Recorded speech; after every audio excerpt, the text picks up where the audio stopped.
Mr. President, I ask unanimous consent that I be permitted to finish my remarks. Objection. Mr. President, I rise today in defense of the most fundamental principle on which our republic was founded, which is rightly recognized as our first freedom, religious liberty. Mr. President, our fellow citizens today do not think much of Congress. The Gallup organization, whose results are actually less grim than some other polls, gives Congress a job approval rating of just 15%. That figure has not risen above the teens in more than 3 years. Now and then, however, Congress does rise to the occasion, putting aside partisan or ideological differences to achieve something important for our nation and its citizens. One example occurred in 1993. I had a lot to do with it. When liberals and conservatives, Democrats and Republicans stood up to defend a fundamental human right. On October 27, 1998, this body passed the Religious Freedom Restoration Act by a vote of 97-3. It went through the House 100-0. Or should I say, by a unanimous vote. By mid-November, the House had passed it unanimously, and President Bill Clinton had signed it into law. I was there at the signing ceremony on the South Lawn. Despite the overwhelming bipartisan support for final passage of RFRA, it took Congress 3 years to achieve that defense of religious freedom. The House Judiciary Subcommittee on Civil and Constitutional Rights held hearings in 1990 and 1992, and the full Senate Judiciary Committee held a hearing in 1992. Concerned citizens and groups came together to form the Coalition for the Free Exercise of Religion, a grassroots effort more diverse than any I have ever seen in all of my 38 years here. Americans of every political stripe joined hands to defend the first freedom mentioned in the Bill of Rights. The resulting legislation, the Religious Freedom Restoration Act, allows the federal government to interfere with the exercise of religion only for the most compelling reason and only in the least restrictive way. This law was necessary because the Supreme Court had, in 1990, changed the legal standard, making it easy rather than difficult for the government to burden religious exercise. A bill recently introduced here in the Senate, S. 2578, would turn the clock back, requiring that federal laws and regulations ignore rather than respect religious freedom. This is the first time in American history that Congress will consider a bill intended to diminish the protection for religious liberty of all Americans. It is part of a broader campaign to demonize religious freedom as the enemy, as an obstacle to certain political goals. It is important for the American people to know the truth about how we got here. The Affordable Care Act requires that most employers provide insurance coverage at no cost to employees for what it calls preventive services. Regulations from the Department of Health and Human Services define that category as covering all forms of birth control approved by the Food and Drug Administration, including both contraceptives and methods that can act after conception. The difference between a contraceptive and an abortifacient is the difference between preventing and taking human life. That distinction may be meaningless to some, but it is very important to many and can be a matter of the most profound moral and religious significance. As a result of the birth control mandate, many religious employers face massive fines if they followed their religious beliefs, so some of them filed suit to prevent its enforcement. This is exactly the kind of situation that the Religious Freedom Restoration Act was enacted to address, the kind of situation that should require government to justify why and how it wants to interfere with the exercise of religion.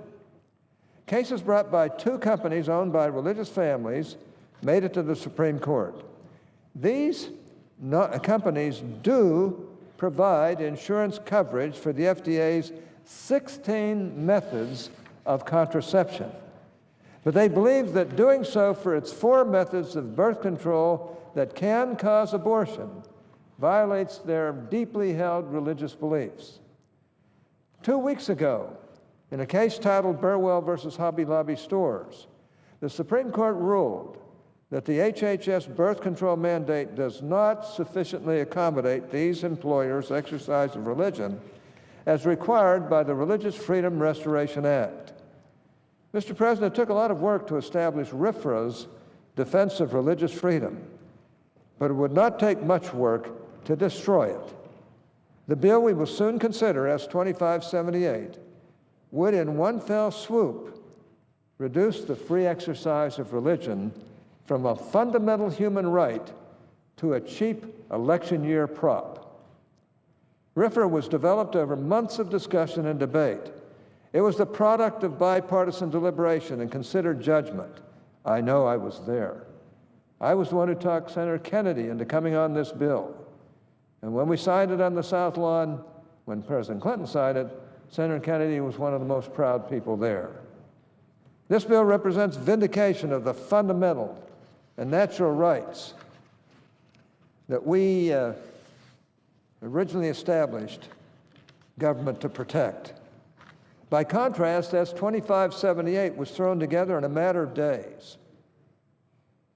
It has not received a single committee hearing in either chamber. In fact, here in the Senate, it isn't even being sent to a legislative committee. The majority has put their finger to the political wind and decided that all they want is a show vote that they can spin to their advantage in the election this fall. That's ridiculous, and they ought to be ashamed.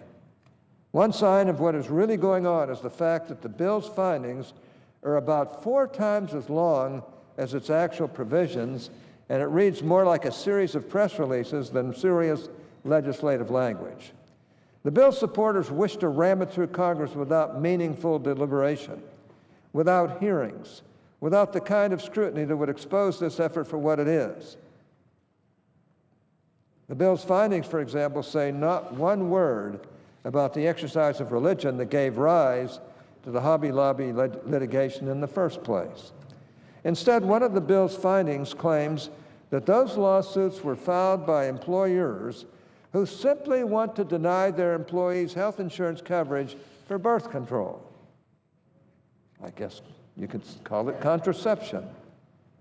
But, Mr. President, in reality, the employers do not want to take anything away from anyone.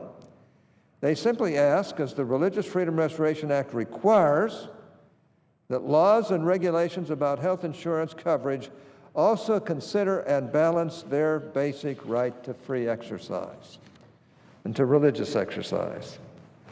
I've heard proponents of this legislation make wild claims that corporations are denying access to health care, intruding into people's bedrooms, and even taking away their freedoms. Nonsense. Such claims don't even pass the laugh test. They are so clearly false that those who peddle such fiction must either ignore both RFRA and the Supreme Court's decision in the Hobby Lobby case, or deliberately distort them beyond recognition. Just yesterday, the Washington Post fact-checker listed example after example of what it charitably described as the rhetoric getting way ahead of the facts as Democrats have made one outlandish claim after another.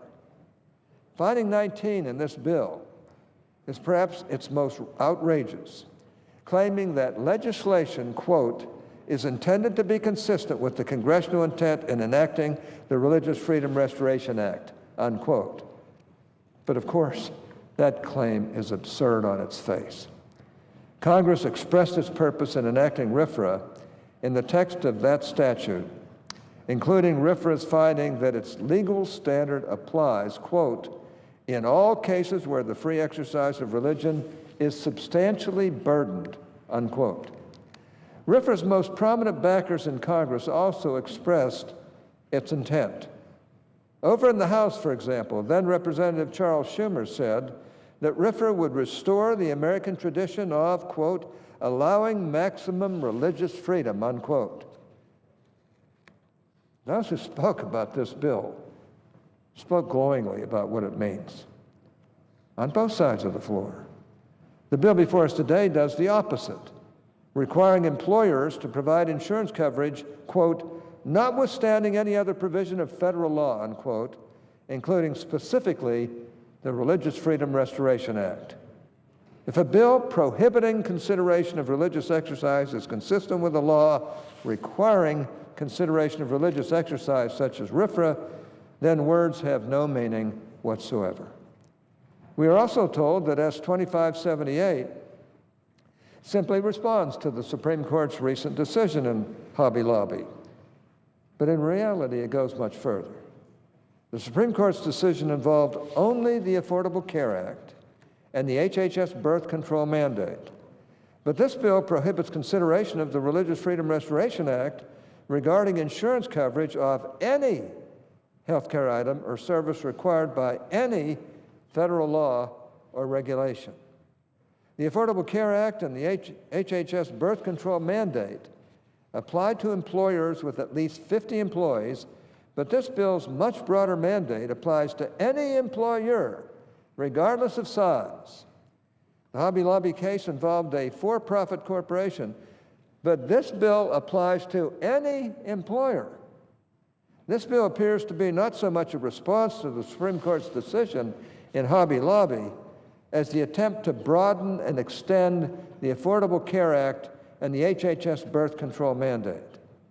The bills mandate that health insurance coverage for any health care item or service under any federal law or regulation be provided, notwithstanding any other provision of federal law, seems to reach beyond the Religious Freedom Restoration Act. Does it include, for example, the Hyde-Weldon Amendment or other laws that have for more than 40 years protected health care providers and facilities from being forced to participate in abortion? Before you answer no, remember that no one thought RFRA's protection for religious freedom would ever be attacked as it is today. Under S. 2578, the lone protections for the fundamental right of religious exercise would be the narrow statutory exemption for churches and houses of worship and the weak administrative accommodation for religious nonprofits that could be revoked at any time. Even worse, the bill would allow for a future reduction or elimination of this so-called accommodation, but not for its expansion. Not only would religious freedom be diminished immediately, but what's left would be subject to a one-way ratchet toward elimination. Earlier this summer, I spoke here on the Senate floor about how religious freedom in America has three key dimensions. It includes religious behavior as well as belief.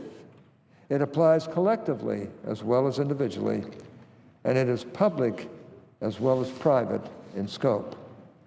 The Religious Freedom Restoration Act represents this full understanding of religious freedom.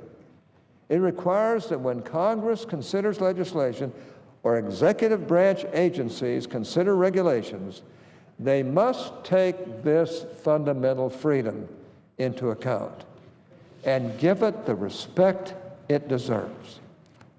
S. 2578 would be the first bill to create an exemption from RFRA, and the first bill explicitly to prohibit consideration of the fundamental right of religious exercise. 5 years after enacting the Religious Freedom Restoration Act, Congress enacted the International Religious Freedom Act, which established the U.S. Commission on International Religious Freedom. That legislation declared that the, quote, right to freedom of religion undergirds the very origin and existence of the United States, unquote. The Senate passed that legislation by a vote of 98-0, including 10 Democrats who have today co-sponsored the bill before us that would disregard the freedom of religion. Those Democrats include the majority leader and the sponsor of S. 2578. They can't have it both ways. Like his predecessors, President Obama designated January 16th as Religious Freedom Day. In his proclamation, the president declared that, quote, my administration will remain committed to promoting religious freedom both at home and across the globe. We urge everybody, we urge every country to recognize religious freedom as both a religious right and a key to a stable, prosperous, and peaceful future, unquote. Mr. President, actions speak louder than words. Either religious freedom undergirds the origin and existence of America, or it doesn't. Religious freedom is either a universal right, or it isn't. Religious freedom is either a key to a stable and prosperous future, or it isn't. If America is about allowing maximum religious freedom, as my colleague, the senior senator from New York, once said, then it should continue to do so. It is time for this body to choose whether it will protect religious liberty or whether it will seek to destroy it. In 1993, Congress stood up to defend the free exercise of religion after a Supreme Court decision undermined it. The bill before us today would undermine the free exercise of religion after a Supreme Court decision defended it. In 1993, the free exercise of religion was offered as a solution. The bill before us today targets religious freedom as the problem. It treats certain religious beliefs as simply unworthy of recognition, and religious exercise in general as a second or even a third-rate value. Mr. President, I believe that we can both uphold fundamental rights and find solutions to public policy issues. I hope my colleagues on both sides of the aisle, even though we have differences about policy, will once again join together for the common good by recommitting ourselves and our nation to the fundamental right of religious freedom. We've got to do this. It's the first freedom mentioned in the Bill of Rights. You would think everybody here would be absolutely on the side of upholding it. This bill is anything but that. And I hope my colleagues on both sides of the aisle start to realize how important this really is and vote against this, I think, terrible bill that's just been slapped together for political purposes. Mr. President, I suggest the absence of quorum.